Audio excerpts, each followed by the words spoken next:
안녕하십니까. 민법 및 민사특별법의 강사 김남경입니다. 자, 여러분들 우리 쪽집게 예상 문제를 지금 풀고 있는데 내용을 잘 숙지하면서 이 문제를 잘 소화시킨다면은 여러분들이 합격증을 취득하지 않냐 이렇게 봅니다.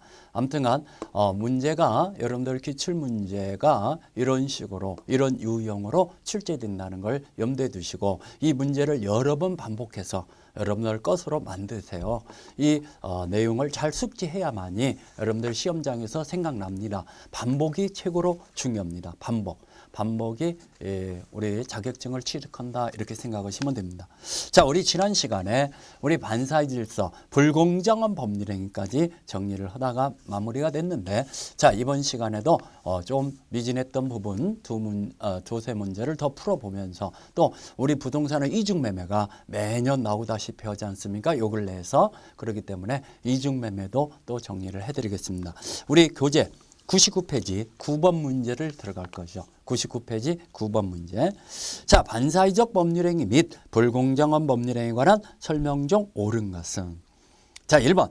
부담 없는 증여는 불공정 법률행위라는 이유로 무효가 될 수 없다. 우리 증여는 반대급부가 없기 때문에 불공정한 법률행위, 폭리행위가 적용될 여지가 없다고 그랬죠. 증여나 기부행위, 경매도 법률행위가 아니기 때문에 적용될 여지가 없다고 그랬죠. 그렇기 때문에 1번 무효가 될 수가 없다. 1번 맞았잖아요. 답이 1번입니다. 2번 부동산의 이중매매가 반사적 법률행위로 무효가 되는 경우에 제1의 매수인은 매도인에 대해서 손해배상을 청구할 수 있지만 매도인을 대의하여 제2의 매수인의 명의가 된 소유권 이전 등기를 말소 청구할 수 없다. 틀렸죠.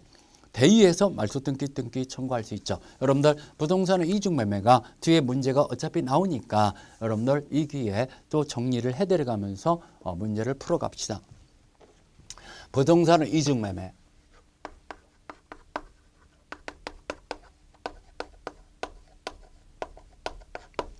자, 시험 문제 잘 나오는 파트입니다. 여러분들 요 근래 계속 나오죠. 시험 문제. 부동산의 이중매매다. 우리 28위 시험 문제도 또 한 문제 또 출제됐잖아요. 자, 갑이라는 사람의 이 토지를 갑 앞으로 등기되어 있던 이 토지를 을과 매매가 이루어진 거죠. 이 을을 제1의 매수인이라고 보야죠. 먼저 샀는데 중도금까지 아니면 잔금까지 지급이 됐는데 이 등기를 넘겨받지 않고 있는 사이에 갑이 병한테 또 팔아먹었잖아요. 그래서 병 앞으로 등기가 먼저 넘어갔다고 보자 이겁니다. 그러면 이 병은 유효하게 취득할 거냐 이거죠. 자, 이 병은 원칙적으로 선의든 악의든 병의 등기는 유효하죠. 병은 유효하게 취득한다는 얘기죠. 선의든 악의든 불문하고 유효하게 취득합니다. 원칙적으로. 그 다음에 그러면은 이 병이 유효하게 취득하는 건데 을은 그러면 어떻게 되는 거냐. 을은 갑한테 책임을 물어야죠. 제1의 매수인 을은 매도인 갑에게 채무불이행 책임, 등기를 못 넘겨주기 때문에 채무불이행의 책임으로서 계약을 해지해서 대금을 다 반환받죠. 계약의 해제권과 손해배상 청구권이 생기죠.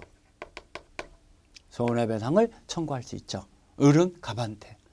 그러면은 또 을은 불법행위 책임을 물을 수도 있습니다. 갑이 지금 을과 계약을 맺어놓고 또 다른 사람한테 팔은 것은 배임죄에 해당되는 배임행위죠. 불법행위 책임을 물을 수 있다는 거. 갑에게 불법행위의 손해배상 책임. 물론 채무불이행에 의한 손해배상과 불법행위에 의한 손해배상을 더블로 행사할 수는 없죠. 선택한다는 거. 두 가지를 선택. 아무튼간 불법행위 책임을 물을 수도 있다는 거. 세 번째. 그러면 을은 병한테 자기가 소유권 취득했던 바가 없으니까 병한테 소유권을 주장하면서 이전 등기 청구권은 안 생기죠. 안 생긴다는 거. 그 대신 자, 그러면 을이 갑한테 가지고 있는 채권을 침해하는 행위로 취소시킬 수도 있냐? 이게 시험 문제가 3-4번 나왔죠. 을은 채권자 취소권의 행사가 가능하냐? 이게 문제죠. 채권자 취소권의 대상 아니다라는 거. 그 얘기는 갑과 병 간의 매매 계약을 채권자의 취소권으로 취소시킬 수 없다는 얘기죠. 왜 채권자 취소권의 대상이 아닙니까? 금전 채권이 아니기 때문에 그러다 그러죠. 금전 채권만이 대상이라는 거. 을은 특정물 채권이지 금전 채권이 아니잖아요. 그렇기 때문에 채권자 취득권의 대상이 되지 못한다라고 판결을 내렸죠. 아무튼 이것도 잘 나오는 거니까 숙지해 놓으시고. 그러면 자, 이 병이 취득을 못하는 경우도 있습니까? 병이 가부 배임 행위에 매도인 가부 배임 행위죠. 지금 갑이 을을 배신하는 행위에 적극적 가담하는 경우 있죠. 적극적 가담. 병이 적극적 가담했어요. 병이 적극적 가담이라는 것은 알고 있는 정도만 갖고는 적극적 가담이라고는 하기는 부족하고 알면서 자기한테 또 팔도록 요청하는 정도에 이르러야 한다. 적극적 가담은 갑이 을과 매매 계약을 맺었다는 걸 알면서도 적극적으로 요청하는, 적극적으로 권유하는 정도가 이르러야 한다. 이걸 적극적 가담이다 그러죠. 이렇게 적극적 가담이 됐을 때는 자, 반사의 질서가 돼버리죠. 갑과 병 간의 매매는 갑과 병의 매매, 의 매매는 103조 위반이죠. 정의관념에 반하는 위반으로 무효라는 거. 반사의 질서로 무효죠. 갑과 병 간에. 그러면은 두 번째. 그러면은 갑은 병의 등기, 무효인 등기를 말소 등기 청구하지는 못하죠. 갑은 병의 등기, 지금 무효인 등기죠. 말소 청구권은 없죠. 말소 청구권 없다. 왜 없냐? 자, 갑이 지금 불법 행위자니까 746조가 적용되죠. 746조에 의해서 이 부당이득 반환 청구를 하지 못한다. 말소 등기 청구 못 하죠. 물론 병도 갑한테 대금 반환 청구 못 하죠. 병은 갑에게 대금 반환 청구 못 하죠. 병도 적극적 가담한 병도 반사의 질서잖아요. 불법 행위잖아요. 반환 청구권 없다라는 거. 이것도 746조에 의해서 그렇죠. 그 대신 을을 보호해서 우리 판례에서는 갑은 병의 등기를 말소 청구 못 하지만 을은 갑을 대의해서 말소 등기 청구한다라고 판결을 내렸죠. 갑을 대의하여 채권자 대의권이죠. 이 병의 등기, 무효인 병의 등기를 말소 등기 청구할 수 있다. 청구가 인정된다. 자, 직접 행사하는 게 아니라 대의 행사가 인정된다는 얘기죠. 갑을 대의하여 채권자 대의권이 행사가 가능하다는 얘기죠. 그 다음에 그러면은 이렇게 적극적 가담에서 무효가 됐는데 병이 제3자한테 팔아먹었어요. 그러면 선의 제3자가 보호가 되냐? 제3자에게도 무효라는 거. 병이 제3자한테 팔아먹었을 때 선의 제3자라 할지라도 소유권 취득하지 못한다는 거. 이 무효는 절대적 무효이기 때문에 그렇죠. 이 무효는 절대적 무효다. 반사의 질서 무효이기 때문에 아무튼간 이런 것들이 부동산의 이중매매인데 여러분들이 잘 정리해 놓으셔야죠. 자, 원칙적으로 부동산의 이중매매는 유효합니다. 근데 어떤 때 무효가 되냐? 이 제2의 매수인이 매도인의 배임행위에 적극 가담했을 때, 병이 적극적 가담했을 때만 반사의 질서로 무효가 된다는 거. 이 무효는 절대적 무효에 해당된다는 거. 이런 것들을 꼭 염두에 두셔야 합니다. 자, 아무튼간 이 내용이 중요한 거고 시험 문제가 잘 나오니까 우리 문제를 풀면서 또 여러분들이 완전하게 숙지해 봅시다.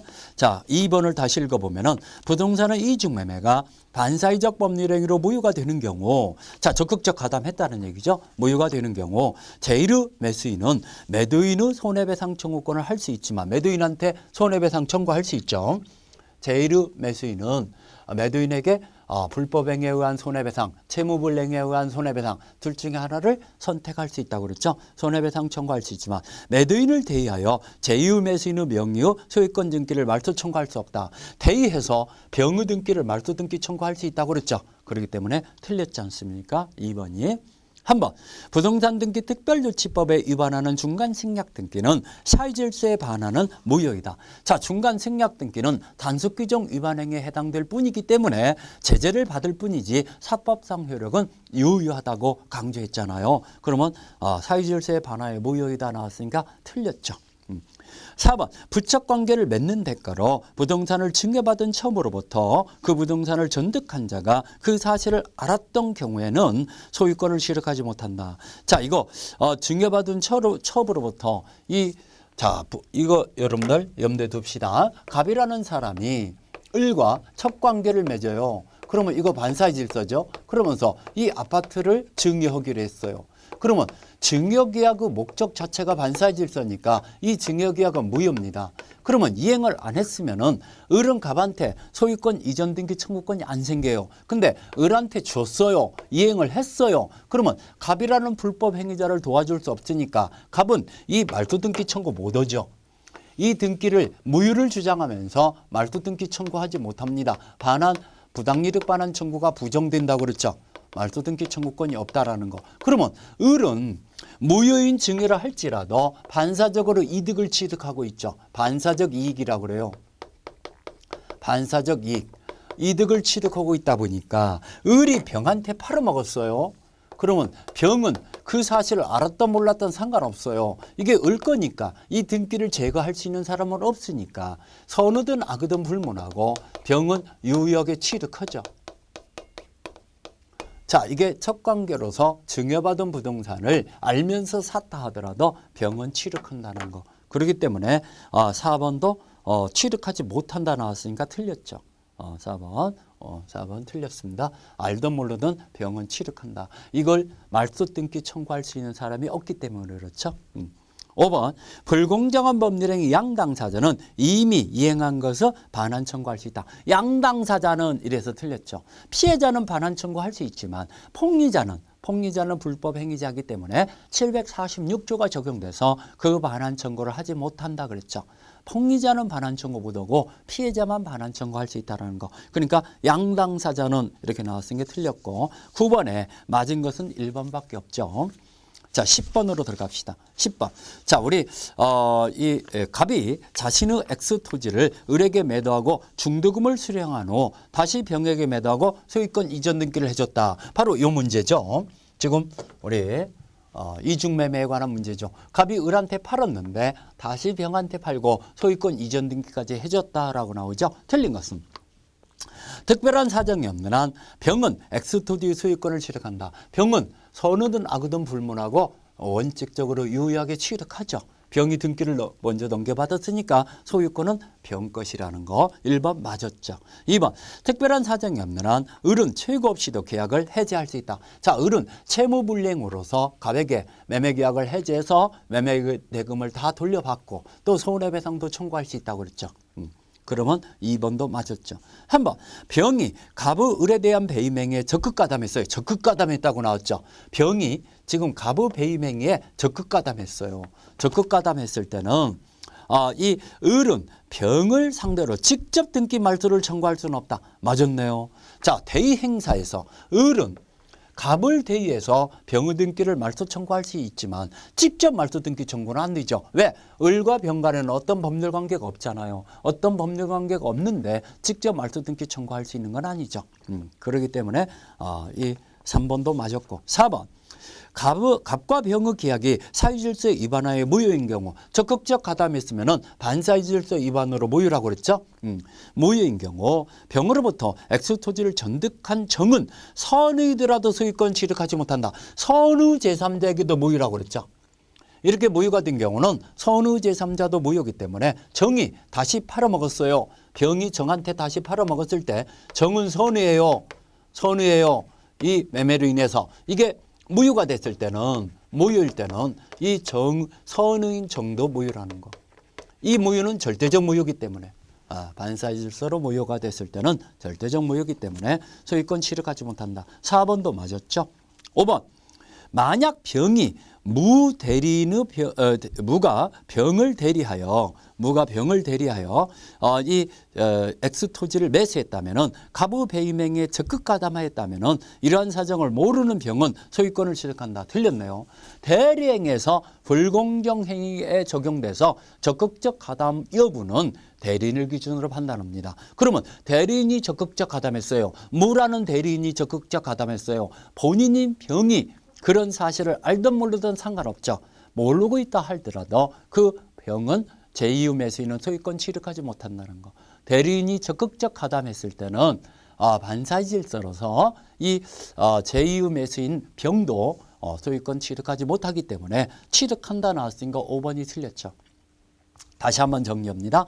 대리행에서는 적극적 가담 여부, 반사의 질서 여부는 누구를 기준으로 판단한다? 대리인을 기준으로 판단한다는 얘기입니다. 대리인을 기준으로 결정하기 때문에 대리인이 적극적 가담했으면은 본인은 그런 사실을 알든 모르든 상관없이 본인도 무효라는 거 염두에 두세요. 그렇기 때문에 5번이 틀렸죠. 11번. 자, 갑은 을 소유 X 토지를 임차하여 사용하던 중 이를 매수하기로 을과 합의했으나 계약서에 Y 토지로 잘못 기재했다. 옳은 것은. 자, 우리 법률행위 해석 문제에 관한 문제죠. 자, 갑은 X 토지를 을과 매매하기로 합의가 됐어요. 합의가 됐는데 계약서에 집어넣은 착오로 X 토지와는 전혀 별개인 Y 토지로 매매 계약서에 표시가 됐어요. 그래서 그 계약서를 가지고 그대로 등기가 넘어가다 보니까 엉뚱한 Y 토지가 매매하기로는 합의가 된 것은 X 토지인데 Y 토지가 등기가 넘어갔다는 뜻이에요. 이랬을 때는 어떻게 계약이 성립됐다고 해석해야 하냐? 이게 문제죠. 지금 갑은 매도인이 팔고자 하는 토지는 X 토지죠. 매도인이 팔고자 하는 토지가 X 토지고 매수인도 사고자 하는 토지가 X 토지죠. 그러면 Y 토지라고 표시한 것은 잘못된 표시라고 그래요. 이걸 O 표시라고 그래요. O 표시 잘못된 표시는 해석될 수가 없어요. 효력이 안 생겨요. 이걸 O 표시 무효 원칙이라고 그래요. 지금 쌍방의 합의가 됐으니까 어떻게 표시됐는가 상관없다는 얘기예요. 합의가 됐으면은 그러면 이 계약서에 표시된 것이 문제가 아니라 당사자가 진위 그러니까 생각하는 의도대로 해석해야 한다. 이렇게 해석하는 거. X 토지로 매매 계약이 성립됐다라고 해석하는 거죠. 성립됐다. 이렇게 해석하는 걸 우리가 뭐라고 하냐? 자연적 해석 방법이라고 그래요. 이렇게 해석하는 걸 뭐라고 한다? 자연적 해석 방법. 그럼 Y토지라고 표시한 것은 이거 차고 문제냐 이겁니다. 이건 차고 문제가 성립이 안 되죠. 차고라는 것은 피해자의 생각과 표시가 불일치됐는데 상대방은 표시된 것으로 믿고 있었을 때는 피해자에게는 중요 부분의 차고가 생겼다는 이유로 취소할 수 있는 게 차고 문제인데 상대방도 피해자의 생각을 상대방도 알고 있어요. 합의가 됐어요. 피해자의 진위를 알고 있잖아요. 그러면 차고 이유로 이건 차고 이유로 취소할 수 있는 게 아니라는 거. 취소할 수 없다. 차고 문제가 아니다 그런다는 거. 이것은 그러면 진위대로 X 토지로 매매 계약이 성립된 거죠. 차고 문제로서 취소할 수 없다라는 거. 그럼 Y 토지로 계약이 표시된 것은 이것은 지금 계약은 X 토지로 성립됐고 등기는 Y 토지라고 등기가 된 건 원인 없는 등기죠. 이 등기는 무효죠. 그러면은 을이 Y 토지를 병한테 팔아먹었다고 가정해 볼까요? 그럼 Y 토지는 등기 후 공신력이 없잖아요. 없기 때문에 이것도 무효죠. 병도 취득을 못 하죠. 그럼 갑은 을의 등기 또는 병의 등기를 말소 청구할 수 있죠. 다만 을은 X 토지에 관한 매매 계약이 성립됐으니까 X 토지 후 이전 등기 청구권은 생기죠. 계약이 성립된 것은 X 토지니까. 이렇게 해석하는 방법을 자연적 해석 방법이라고 하는데 우리 대법원에서도 이 자연적 해석 방법을 우리가 인정한다는 거. 이게 대법원 판례죠. 여러분들 기출문제 3번 나왔죠. 이 대법원 판례가. 자, 그 문제입니다. 옳은 것은 1번 매매계약은 엑소토지에 관해서 유효하게 성립한다. 맞았네. 엑소토지에 관해서 유효하게 성립한다 있으니까 1번이 맞았죠. 2번 매매계약은 Y토지에 대해서 유효하게 성립한다. 틀렸죠. Y토지는 O 표시, 잘못된 표시로서 해석될 수가 없다라는 거.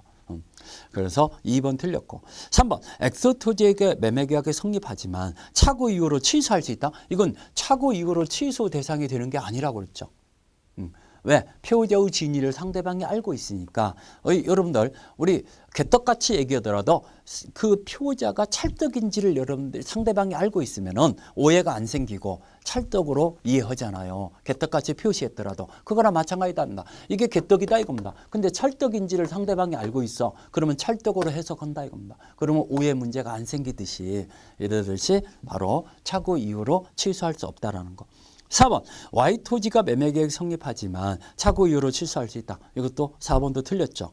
5번 X 토지, Y 토지 어느 토지도 매매계획은 성립하지 않는다. 이것도 틀렸고 X 토지로서는 매매계획이 성립됐다라고 해석하는 거. 이렇게 해석하는 걸 자연적 해석 방법이다. 그럽니다. 자, 12번 문제로 들어갈까요? 갑은 을에게 X 토지를 매타당 98만 원에 매도하려고 했는데 잘못하여 계약 청약서에 매타당 89만 원으로 기재했어요. 근데 을이 이에 대해서 승낙했어요. 89만 원으로 기재했는데 그걸 을이 승낙했어요. 그러면은 갑의 진위는 98만 원이 있는데 그 진위를 을이 모르는 거죠. 그러면은 98만 원으로 계약이 성립됐다고 해석하면 안 되죠. 자, 피고자의 진위를 잘못된 표시가 됐더라도 진위를 상대방이 알고 있을 때 그 진위대로 해석하는 건데 여기는 을은 표시된 대로만 지금 승낙했으니까 89만 원으로 계약이 성립됐다라고 해석해야겠죠. 그렇게 해석하는 걸 규범적 해석, FM대로 해석하는 표시된 대로 해석하는 방법을 얘기하는 거죠. 자, 그 후에 X토지의 시가가 매타당 158만 원으로 폭등하자 갑은 병에게 X토지를 제곱매타당 158만 원으로 매도하고 소유권 이전 등기해줬다. 자, 이건 법률행위 해석 문제와 이중매매가 복합돼서 나오는 문제죠. 팔은 토지를 또 팔아먹었다는 얘기죠. 이중매매. 병한테 158만 원에 또 팔고 이전 등기까지 해줬다. 틀린 것은. 자, 1번. 을은 갑과 병사의 매매 계약을 사기 이후로 취소할 수는 없다. 이중매매는 사기 문제가 아니죠. 적극적 가담했을 때 반사의 질서 문제지 이건 사기 문제가 아니니까 취소할 수 없다라는 거. 1번 맞았죠. 2번. 갑과 을 사이의 매매 계약은 특별한 사정이 없는 한 제곱미터당 89만 원에 성립한다. 그런다고 그랬죠. 을은 89만 원에 표시된 것으로만 믿고 승낙했으니까 89만 원에 계약이 성립됐다라고 해석해야죠. 그걸 규범적 해석이다. 2번도 맞았죠. 3번. 을은 병명의로 이루어진 소유권 이전 등기를 말소 청구할 수 없다. 자, 제2의 매수인에게 등기가 넘어갔더라도 그 등기는 유효하기 때문에 원칙적으로 적극적 가담했다는 얘기가 없는 한 원칙적으로 유효하게 처리하기 때문에 말소 등기 청구할 수 없죠. 4번. 만일 갑과 을이 제곱미터당 98만 원을 합의했어요. 98만 원을 합의했으면은 89만 원으로서 계약이 해석될 수 없고 이 98만 원으로 계약이 성립됐다라고 해석해야 한다고 그랬죠. 그걸 자연적 해석이라고 그래요. 자, 합의했으나 제곱미터당 89만 원으로 기재됐다면은 이건 차고 이후로 취소할 수는 없다. 자, 우리 자연적 해석 문제에서는 차고 이후로 취소할 수 없다 그랬어요. 그렇기 때문에 4번도 맞았죠. 5번. 만일 갑의 배임행위에 적극 가담한 병이 제2의 매수인이 적극 가담했다고 나왔죠. 그러면은 이건 반사의 질서로 무효입니다. 그러면 선의정이 X토지를 취득했다면은 정은 갑과 병사의 매매 계약을 유효를 주장할 수 있다. 틀렸죠. 선의정이라 할지라도 반사의 질서 무효는 선의 제3자한테도 무효입니다. 그러면 선의정도 유효하게 취득했다고 주장할 수 없죠. 주장할 수 있다 나왔으니까 틀렸습니다. 틀린 걸 고르라 했으니까 답은 4번이죠. 자, 이 12번 문제는 이 해석 문제와 이중매매에 관한 문제가 복합되어 있는 문제이기 때문에 여러분들이 이 내용을 잘 숙지하면은 두 마리 토끼를 잡을 수 있지 않냐 이렇게 볼 수 있습니다. 아무튼간 자연적 해석에서는 자연적 해석 방법으로서는 표자 합의된 대로 해석하는 거기 때문에 차고 문제는 취소할 수 있는 것은 아니라는 거. 차고 이후로 취소할 수 없다는 거. 그다음에 이중매매는 원칙적으로 유효하지만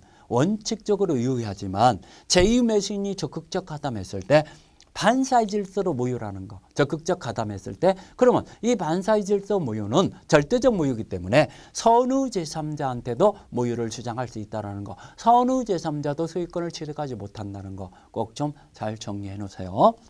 자, 아무튼 그 문제입니다. 자, 그래서 우리가 제1절 파트에서 법률행위 파트가 정리됐습니다. 제1절 파트에서 두 문제 아니면 세 문제까지 예상이 되는데 못 나와도 두 문제는 나온다 생각하시고 여러분들이 반사의 질서나 기타 불공정 행위 이런 중심으로서 판례 중심으로서 잘 정리를 해 놓으셔야 합니다. 자, 제2절 파트로 들어갑시다. 의사표시장을 공부할 겁니다. 이 의사표시장에서도 세 문제가 예상이 되죠. 물론 못 나올 때는 두 문제도 나오지만 일반적으로는 세 문제가 출제된다라고 보셔야겠습니다. 자, 의사표시장에서는요. 107조에서 110조까지가 중요합니다. 107조에서 110조까지 아주 그 내용을 여러분들이 꼭 좀 잘 정리해 놓으시고 이 문제를 들어가야겠죠. 자, 107조에서 110조까지를 우리가 뭐라고 하냐. 비정상적인 의사표시라고 합니다. 비정상적인 의사표시.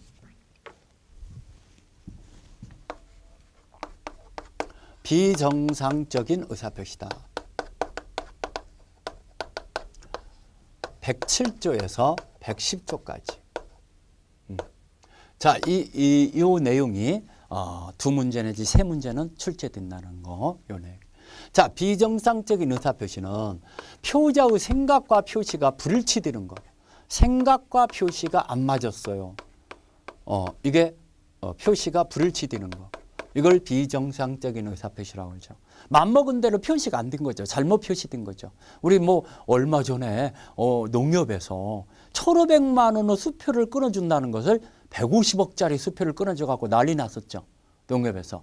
1,500만 원짜리 수표를 끊어달라고 그 예금자가 요청을 했는데 직원이 실수해서 이 기계 작동을 잘못 눌러갖고 150억짜리 수표를 끊어줬는데 한동안 수표가 발행된 지 일주일 동안 그걸 몰랐습니다. 나중에서 알게 돼갖고 그 수표를 회수하고 이런 현상이 나와갖고 난리 났었죠. 1,500만 원짜리와 150억짜리는 너무 차이가 크잖아요. 그런 현상이 나왔었습니다. 아무튼간 이게 생각과 표시가 불일치되는 거. 이걸 의사의 흠결이라고 하죠. 흠결이라고 하는데 이 불일치를 표자가 알고 있는 거. 의사표시를 하는 자를 표자라고 하죠. 표자가 알고 있는 경우가 있고 불일치가 됐다는 걸 알고 있는 경우가 있고 모르고 있는 경우가 있어요. 모르는 경우. 알고 있다, 모르고 있다. 이게 정리를 해내야죠. 자, 불일치가 됐다는 것을 알고 있는 경우는 또 두 가지가 있습니다. 107조. 진이 아닌 의사표시다 그러죠. 진이 아닌 의사표시라는 것은 진짜가 아니란 얘기죠. 진짜가 아니란 얘기는 뭐예요? 거짓이란 얘기죠. 거짓표시란 얘기죠. 거짓표시다. 이걸 비진의 표시다 그러죠. 비진의 의사표시다. 진짜가 아닌 의사표시. 아니비자. 그래서 비진의 표시다. 자, 그러면 이 진이 아닌 의사표시는 어떻게 효력이 생기는 거냐. 자, 거짓말하는 것을 상대방은 모르는 경우가 다반사죠. 그러면은 원칙적으로는 표시된 대로 효력이 생긴다는 얘기죠.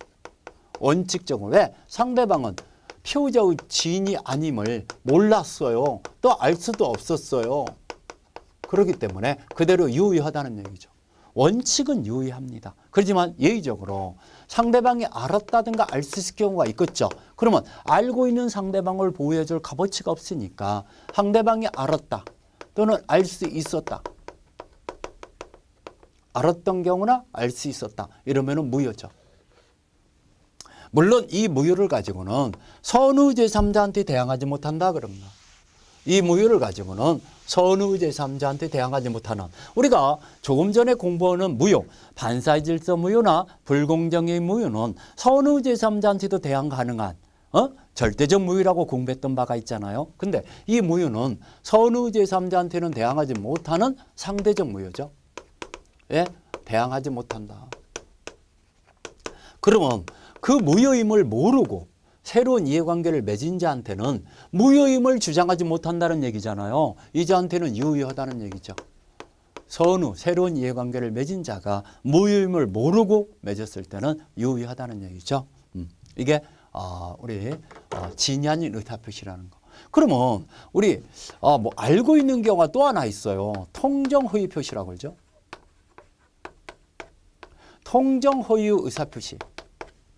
그러면 통정이라는 말은 뭐예요? 합의했다는 얘기죠. 공모했다는 얘기죠. 그래서 거짓으로 쌍방이 거짓 행위를 했다는 얘기죠. 합의하에 쌍방의 거짓 행위가 있다. 이걸 우리가 일명 가장행위라고 그래요. 진짜의 법률행위가 아니라 가짜의 법률행위로 쌍방이 합의하에 했다. 이런 것들을 말하는 거죠. 그러면 이 통정허위 표시는 당사자 간에는 언제나 무효죠. 당사자 간에 언제나 무효다. 둘이 짜고 한 거니까 가장매매가 이루어진 거죠. 언제나 무효다. 물론 이 무효를 가지고는 또 선의 제3자한테는 대항하지 못하죠. 이것도 이런 무효를 우리가 무슨 무효라고 한다? 상대적 무효다 그러죠. 특정인한테는 주장하지 못하는 무효. 이 가장행위는 여러분들 주의할 것은 이건 불법행위가 아니라는 거. 불법행위가 아니기 때문에 746조가 적용이 안 돼요. 이건 무효니까 이행을 안 했으면 이행할 필요가 없는데 이행을 했던 바가 있더라도 부당이득 반환 청구가 가능하다는 거. 이게 시험 문제 잘 나오죠. 746조가 적용이 안 되니까 부당이득 반환 청구할 수 있다라는 거. 자, 모르고 있는 경우가 딱 하나 있죠. 불일치가 됐다는 걸 모르고 있는 거. 착오라고 그러죠. 착오. 자, 의사표시 내용에 중요 부분의 착오가 있으면 이건 취소할 수 있는데, 자, 중요 부분의 착오, 내용의 중요 부분의 착오. 중요 부분의 착오가 있으면 착오 이후로 취소가 가능하죠. 물론 착오자에게 중대한 과실이 있다 이렇게 나와요. 그러면 취소하지 못합니다. 착오자에게 중대한 과실이 있을 때는 중과실에는 취소하지 못한다. 중요 부분의 착오가 있다는 것은 착오자가 입증해야죠. 중대한 과실은 상대방이 입증 책임을 부담한다 그러죠. 아무튼간 원칙은 취소할 수 있는데 중대한 아주 뭡니까 주의의무를 현저하게 위반한 거. 현저하게 위반한 것은 취소하지 못한다. 물론 이 취소를 가지고 또 선의 제3자한테 대항하지 못하죠. 대항하지 못한다. 자, 그 다음에 이 비정상적인 의사표시는 불일치되는 모습만 얘기하는 게 아니죠. 하자 있는 의사표시라는 게 있어요. 하자 있는 의사표시. 하자 있는 의사표시라는 게 뭐냐. 사기나 강박에 한 의사표시를 내겠죠. 이건 불일치된 게 아니에요. 일치됐어요. 근데 속아서 상대방의 기망행위에 의해서 상대방의 공포심을 야기시키는 강박행위로 일치된 거죠. 이게 하자 있는 의사표시라고 그래요. 사기 강박에 한 의사표시다.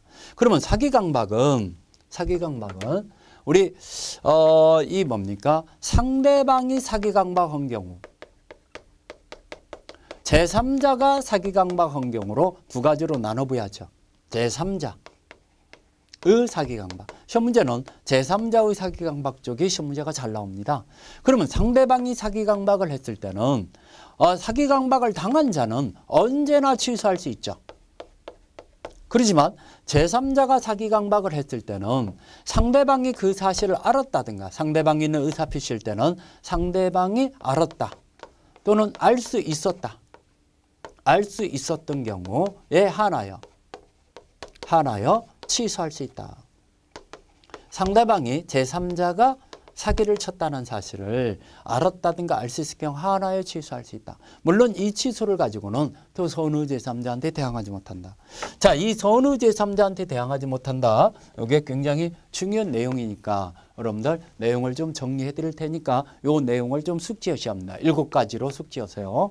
자, 선의라는 것은 모르고 있었다는 얘기죠. 그러면 제3자는 그 무효 취소가 됐다는 걸 모르고 있는 걸 말하는데 그러면 제3자라는 것은 누구를 얘기하냐? 새로운 이해관계를 맺은 자를 얘기하죠.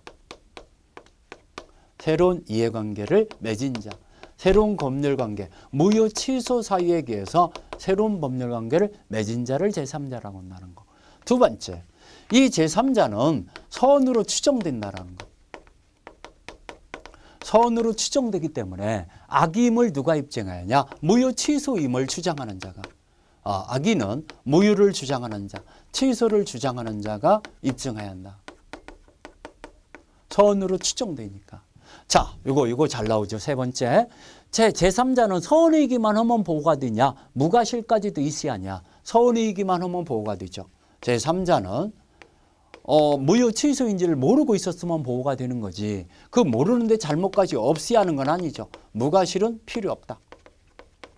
그러면 무과실이 필요 없다는 얘기는 선의이면서 과실이 있는 제3자 이렇게 나오죠. 그러더라도 보호가 되죠. 제3자는 유의하다는 거. 무효 취소를 과실이 있다 하더라도 이자한테 무효 취소임을 주장하지 못한다 이겁니다. 무과실은 필요 없다는 거. 자, 네 번째. 자, 이 전득자, 제3자로부터 다시 취득한 자를 전득자라고 그러죠. 전득자도 이 제3자에 해당된다는 거.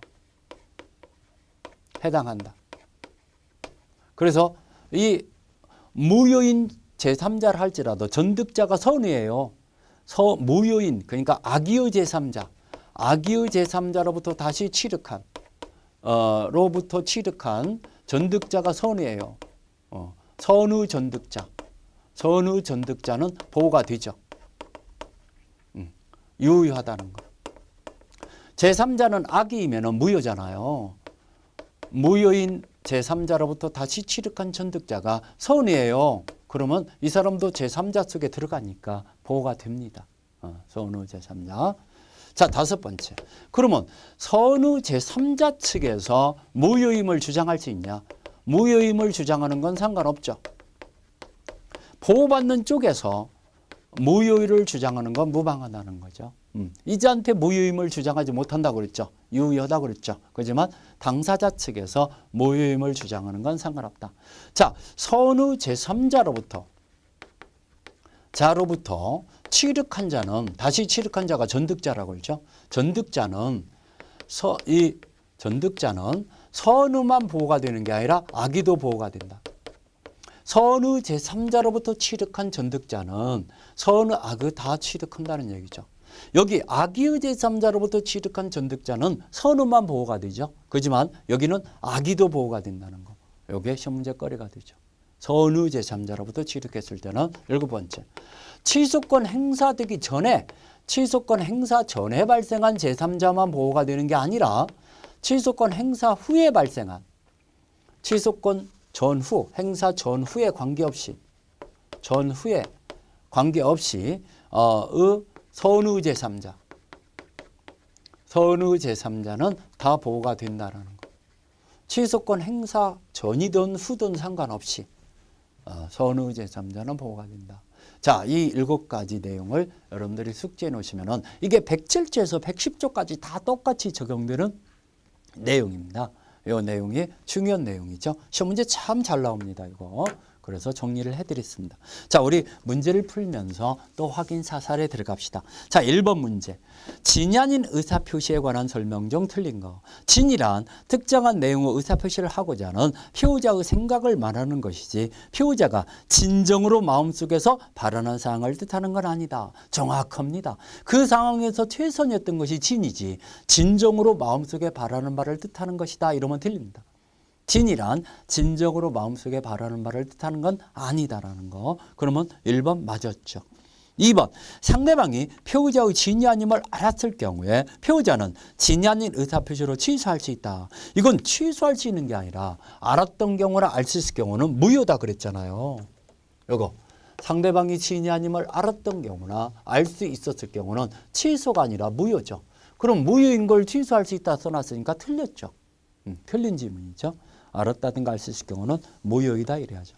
그러면은 이 2번이 틀렸고 3번 대리행위에서 진이 아닌 의사표시인지 여부는, 자, 우리 대리행위 하자 흠결 이런 거 아까 반사이질서 여부 판단 이런 건 다 누구를 기준으로 판단한다고 아까 강조했죠. 대리인을 기준으로 결정한다. 대리인을 기준으로 판단한다는 거. 그러면 자, 이 대리행위에서 진이 아닌 의사표시인지 여부는 대리인을 표준으로 결정한다. 정확하게 맞았습니다. 3번 맞았죠. 4번 진이 아닌 의사표시의 효력이 없는 경우에, 효력이 없다는 얘기는 무효란 얘기죠. 무효인 경우에 법률행위 당사자는 진이 아닌 의사표시를 기초로 새로운 이해관계를 맺은 선의 제3자에게는 대항하지 못한다. 새로운 이해관계를 맺은 선의 제3자한테는 대항하지 못한다는 거. 선의 제3자한테는 무효임을 주장하지 못한다. 이자한테는 그대로 유효하다는 얘기죠. 그러면 4번도 정확하게 맞았죠. 5번 진이 아닌 의사표시는 상대방과 통정이 없다는 점에서 통정 허위 표시와는 구별된다. 이 진이 아닌 의사표시는 혼자 거짓말한 거죠. 단독 허위 표시죠. 그렇지만 통정 허위 표시는 쌍방이 합의하에 거짓말한 거죠. 그러면 여기는 통정이 없는 거고 여기는 통정이 있는 거고 합의가 된 거고 여기는 혼자 거짓말한 거고 그런 차이가 있는 거죠. 그렇기 때문에 5번도 맞았죠. 틀린 것은 2번만이 틀렸습니다. 진이 아닌 의사표시는 원칙적으로 유효하지만 상대방이 진이 아님을 알았다든가 알 수 있을 경우는 무효다 그래야 합니다. 알겠죠? 그렇다는 거. 자, 2번 문제 들어갈까요? 갑은 증여 의사가 내심에는 없음에도 불구하고 을에게 시계를 증여하겠다고 의사표시를 했다. 갑을간의 법률관계에 관해서 타당한 것은, 그러면 내심의 의사가 없는데도 겉으로 증여라고 표시했어요. 증여 의사가 없는데도 이 증여라고 표시한 것은 진이 아닌 의사표시, 거짓 표시에 해당되죠. 그러면 원칙적으로는 유효하지만 진이 아님을 상대방이 을이 알았다든가 알 수 있을 경우는 무효가 된다. 이 무효는 선의 제3자한테 대항하지 못하는 상대적 무효다 그랬죠. 자, 그걸 생각하면서 풀으셔야죠. 타당한 것은 갑의 의사표시는 표시와 진이가 불일치하는 의사표시로서 무효이며 을이 갑의 진이 아님을 알았던 경우에도 시계의 소유권을 취득한다. 알았던 경우에도 시계의 소유권을 취득한다 나왔던 게 틀렸죠. 상대방이 알았다든가 알 수 있을 경우는 무효라고 그랬잖아요. 그러면 시계의 소유권을 취득하지 못한다 이래야죠. 취득한다 나왔으니까 1번 틀렸고, 2번 갑의 의사표시는 그 중요한 요소의 착오가 있는 의사표시로 무효이며, 이건 착오 문제가 아니죠. 진이 아닌 의사표시는 지금 불일치가 됐다는 걸 알고 있는 거고 착오는 모르고 있는 거잖아요. 그리고 착오는 취소 사유지 무효 사유가 아니죠. 그렇기 때문에 2번은 틀렸고 엉터리 얘기죠. 3번 갑의 의사표시는 허위 의사표시로서 무효이며, 을이 그 갑의 진위에 대해서 선의 무과실인 경우에도 시계의 소유권을 취득할 수 없다. 자, 이거 을은 을은 선의 무과실이에요. 그러면은 시계의 소유권을 유효하게 취득하죠. 자, 원칙적으로 상대방이 진이 아님을 몰랐어. 거짓 표시한다는 걸 몰랐어. 또 알 수도 없었어요. 그러면 유효하게 취득합니다. 그러면 시계의 소유권을 취득할 수 없다라고 나왔으니 게 틀렸죠. 자, 4번 갑이 표시의 진위를 불일치를 알지 못하고 행한 의사표시로 유효하며, 자, 갑이 알지 못하고 있는 건 아니죠. 그 비진 의사표시라는 것은 알고 있는 거예요. 불일치를 피우자가 알고 있는 거예요. 만약에 모르고 있는 건 착오 문제지 이제 비진 의사표시 문제가 아니죠. 그렇기 때문에 4번도 틀렸죠. 5번 갑의 진위에 대해서 을이 알지 못했고, 또한 보통 추이를 의해서도 알 수 없었어요. 알지 못했고 또 알 수도 없었어요. 그러면 선의 무과실이란 얘기예요. 상대방이 선의 무과실이에요. 갑의 진이 아님을 알지 못했고 또 알 수도 없었다는 얘기죠. 그러면은 유효하게 소유권 취득하죠. 그 의사표시는 유효하고 을은 시계의 소유권을 취득한다. 오케이, 맞았습니다. 5번이 맞았죠.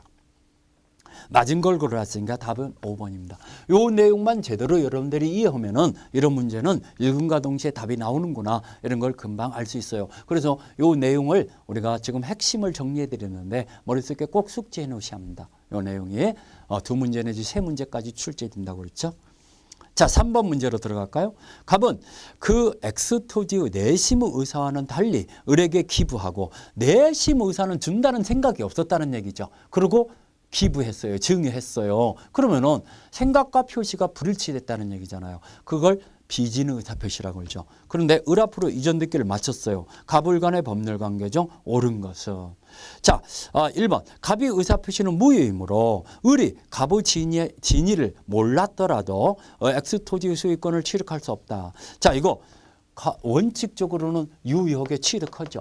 상대방은 몰랐어요. 선의 무과실이에요. 그러면 유효하게 취득하죠. 그러면 1번 틀렸죠. 2번 갑의 의사표시는 단독행위이므로, 자, 이 비진의 표시에 관한 법률은 적용되지 않는다. 여러분들 비진의 의사표시에 관한 규정은 단독으로 거짓말하는 거기 때문에 단독행위에도 그대로 적용됩니다. 상대방 있는 단독행위, 없는 단독행위 다 적용되지만, 다만 상대방 없는 단독행위는 상대방이 알았다든가 알 수 있을 경우는 성질상 없잖아요. 그래서 무효가 될 소지가 없을 뿐이지 적용이 안 되는 건 아닙니다. 적용됩니다. 상대방 있던 없던 비진의 의사표시에 관한 규정은 다 적용된다는 거. 그래서 2번도 틀렸고, 3번 갑의 진위에 대해서 을의 악의가 증명되면은 엑스토지의 소유권은 갑에게 회복되며, 을은 갑에게 이로 인한 손해배상을 청구할 수 있다. 자, 을이 상대방이 알았다든가 알 수 있을 경우는 무효죠. 그러면은 이 소유권은 갑에게 회복되죠. 회복되는데 을은 갑한테 손해배상 청구할 수 있는 게 아니죠. 알고 있는 상대방을 보호해 줄 필요가 없기 때문에 무효로 정해놓은 것이지 손해배상 청구가 되는 게 아닙니다. 손해배상을 청구할 수 있다 나왔으니까 3번 틀렸죠. 4번 을이 통상의 주의만 기울였어도 이 갑의 진위를 알 수 있었다면은 을은 엑스토지의 소유권을 취득할 수 없다. 자, 이 을이 알 수 있었어요. 알 수 있었다는 얘기는 통상의 주의를 했으면 알 수 있었어요. 근데 주의 의무를 위반했다는 것은 과실이 있다는 얘기죠. 그러면은 자, 이 알았다든가 알 수 있을 경우라는 말이 나오면은 무효라고 그랬어요. 과실이 있으면은 을은 무효죠. 알 수 있었다면 이게 바로 과실이 있다는 얘기입니다. 소유권을 취득할 수 없다. 4번 맞았죠? 5번 을로부터 엑스토지를 매수하여 이전 듣기를 경매한 병이 갑의 진위를 몰랐더라도 엑스토지 소유권은 여전히 갑에게 있다. 자, 이 병이 그걸 모르고 있었어요. 모르고 있었으면 병은 취득하죠. 자, 을로부터 무효가 됐다 하더라도 병이 선의일 때는 병한테는 유효합니다. 그러면 여전히 소유권은 갑에게 있다 나왔으니까 이것도 틀렸고 맞은 것은 4번밖에 없네요. 4번 다시 한번 얘기하면 을이 진이 아닌 의사표시라는 걸 갑의 거짓말이라는 걸 을이 알았던 경우나 알 수 있었을 경우에는 무효가 된다는 거. 그러면 을은 취득하지 못한다는 거. 그래서 4번이 맞았죠. 자, 4번 문제 볼까요? 갑은 자신의 부동산에 대해서 을과 통정한 허유 매매 계약에 따른 소유권 이전 등기를 을에게 해주었다. 이후에 을은 이런 사정을 모르는 병에게 그 부동산을 매매 계약을 체결하고 이전 등기를 해주었다. 틀린 거.